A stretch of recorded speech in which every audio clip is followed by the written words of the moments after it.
بسم اللہ الرحمن الرحیم۔ انسانی زندگی میں بہت سارے عروج اور زوال آتے ہیں، مگر کچھ لوگوں کی قسمت میں صرف زوال ہی زوال پایا جاتا ہے۔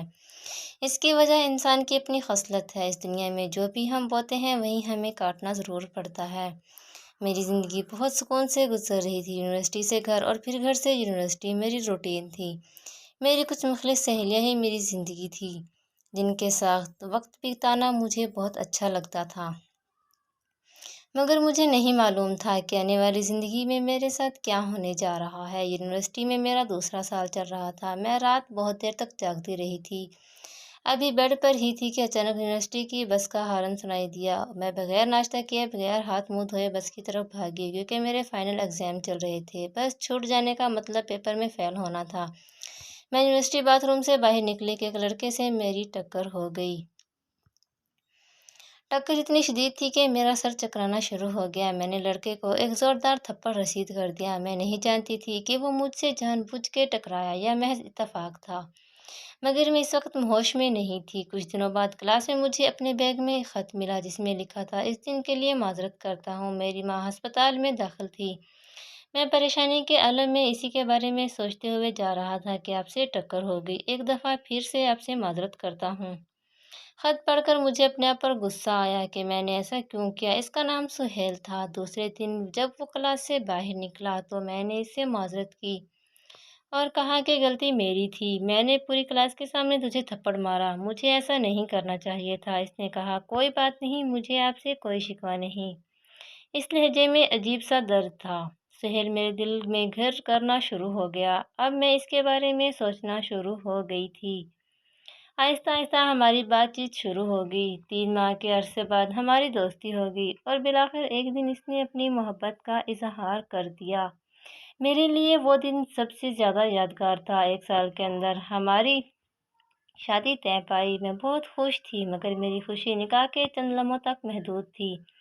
وہ شادی کی پہلی رات کمرے میں آیا، میرا گھونگھٹ اٹھانا چاہا تو میں نے کہا: پہلے منہ دکھائی چاہیے۔ اس نے گھونگھٹ اٹھا کر ایک زوردار تھپڑ مارا اور کہا: منہ دکھائی پسند آئی۔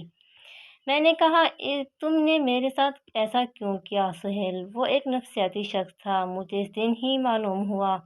کہنے لگا: تم کیا سمجھتی ہو؟ تم مجھے سب کے سامنے تھپڑ مارو گی اور میں بدلہ نہیں لوں گا۔ تیرے ساتھ ایسا حشر کروں گا کہ یاد رکھو گی۔ نکل جاؤ میرے گھر سے، ابھی اور اسی وقت نکل جاؤ۔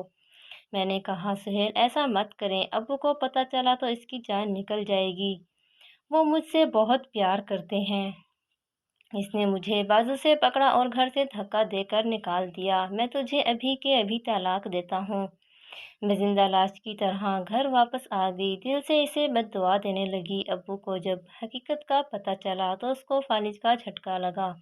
میں اپنی تکلیف بھول گئی، کافی دنوں اسی صدمے میں رہی۔ پھر میری زندگی میں عقیل آیا۔ وہ ابو کے دوست کا بیٹا تھا۔ شاید قسمت مجھ پر مہربان تھی، اس نے میرے زخموں پر مرہم رکھنے کے لیے عقیل کو بھیج دیا۔ اس نے مجھے بہت پیار دیا۔ میں اپنا ماضی بھول گئی۔ اس کا لندن میں کاروبار تھا، وہ مجھے اپنے ساتھ لندن لے گیا۔ 6 سال بعد ہم لندن سے واپس اپنے وطن شفٹ ہو گئے۔ ایک دن یونیورسٹی سے دوست تانیہ مجھے ملنے آئی۔ باتوں باتوں میں اس نے سہیل کا ذکر چھیڑ دیا۔ اس نے ایک ایسی بات بتائی جس کو سن کر میں حیران ہو گئی۔ اس نے بتایا: سہیل نے دوسری شادی کی تھی، اس کی بیوی پہلے سے کسی کے ساتھ تعلقات تھے۔ ایک دن سہیل گھر آیا تو اس کی بیوی نے اپنے آشنا کے ساتھ مل کر اسے قتل کر دیا، سارا زیور لوٹ کر بھاگ گئی۔ قدرت کا یہ اصول ہے، آپ کسی کی زندگی جہنم بنا کر اس دنیا میں سکون سے نہیں رہ سکتے۔ دنیا میں جو آپ بوئیں گے وہ تو آپ کو کاٹنا بھی پڑے گا۔ اس مختصر سی زندگی میں کوشش کریں لوگوں میں خوشیاں بانٹیں اور آپ کی ذات سے کسی کو تکلیف نہ پہنچے۔ والسلام۔